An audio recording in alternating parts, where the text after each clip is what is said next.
Приветствую, уважаемые натуралисты! С вами канал ЗУ. Мы собираем большую видеоэнциклопедию про все виды животных планеты. Любите природу вместе с нами. Подписывайтесь и ставьте лайки. Они помогают узнать о мире животных большему количеству людей. Люди как птицы, птицы как боги, а наш сегодняшний гость попытался совместить в себе и людей, и птиц. Перепутать это чудо без перьев с пернатым очень просто. Большеглазый примат мало того, что внешне похож на хищную птицу, так еще и живет в дуплах, ведет ночной образ жизни и даже разговаривает как сова. Встречайте мерикину, или ночную обезьяну, она же трехполосый дурукуль, вид млекопитающих надсемейства широконосых обезьян и единственный ночной вид среди высших приматов. Кстати,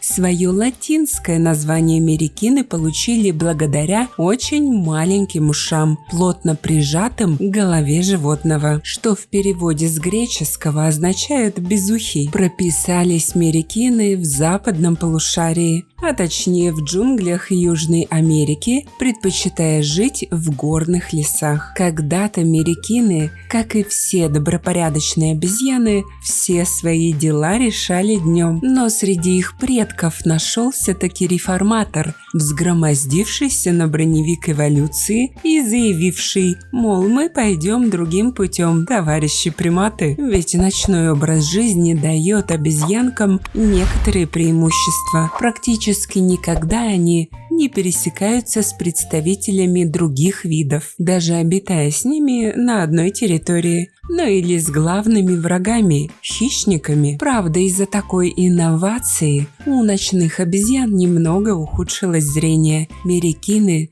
потеряли возможность воспринимать цвета так же ярко, как и мы с вами. Они видят окружающий мир как старый фильм, очень блекло. Но так ли это принципиально для маленькой обезьянки, когда вокруг все равно ночь? Длина тела ночных обезьянок до 37 сантиметров, хвоста до 40, вес около 1 килограмма. Основной тон окраски верха тела и хвоста коричневато-серый. Глаза очень большие, что связано, как и у сов, с ночным образом жизни. Такие окуляры видят даже при очень слабом свете. Большую часть года приматы ведут себя тихо. Мерикины живут семейными группами, мама, папа и несколько отпрысков, не достигших самостоятельности. Они мирно жуют фрукты, листья, насекомых и, как совы, летучих мышей. Однако мерикины не очень мирно патрулируют границы своих владений, прогоняя любых чужаков куда подальше. Для мартышки размером в килограмм у мерикинов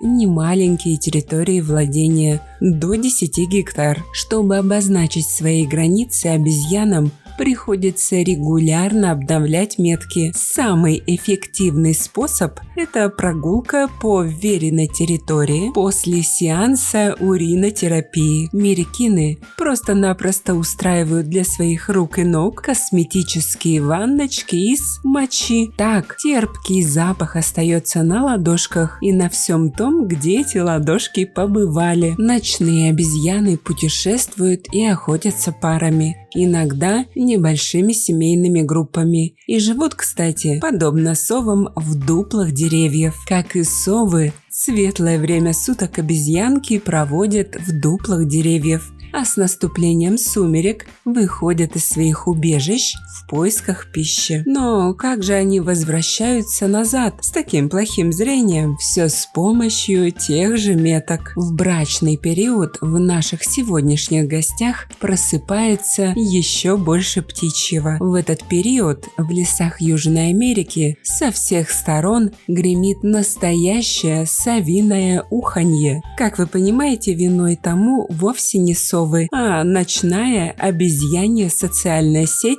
для знакомств. Справедливости ради надо сказать, что в репертуаре приматов более 50 звуков. Они могут и тявкать, и урчать, и шипеть, но именно в период желания найти свою единственную вторую половину они предпочитают притворяться совами. Если пара мерикин складывается, то всерьез и надолго, точнее пожизненно. В ближайшие 10-15 лет ячейка общества будет приводить в мир новых полуночных охотников за фруктами. Забота о мелких, как и у всех приматов, песня долгая. В ней есть место и для родителей, и для старших детей, и для детей помладше. Ведь паспорт малолетние подражатели сов получают лишь в 2-3 года. К этому времени молодые мерикины обучатся основам ночной жизни и отправятся в свободное плавание, искать свою пару, свой дом и своих врагов, которых можно будет отогнать своими вонючими лапками. А как вы думаете, зачем обезьяны прикидываются совами? Напишите в комментах. Становитесь спонсорами проекта всего за 99 рублей в месяц. Этим вы поможете популяризировать зоологию, что очень важно в современном мире. Также обращаю ваше внимание на то, что у нас появились дизайнерские брендовые футболки от канала. Приобрести их можно по ссылкам в описании к видео. Спасибо, что посмотрели этот ролик. Не забывайте ставить лайки, писать комментарии о том, какого бы животного вы хотели бы увидеть в следующем видео и делиться этим видео с друзьями. Это очень помогает развитию нашего небольшого сообщества. Подписывайтесь на наши паблики по ссылкам в описании к видео. Там много интересного. С вами был канал о животных ЗУ. Мы собираем большую видеоэнциклопедию про все виды животных планеты. Любите природу вместе с нами. До скорых встреч!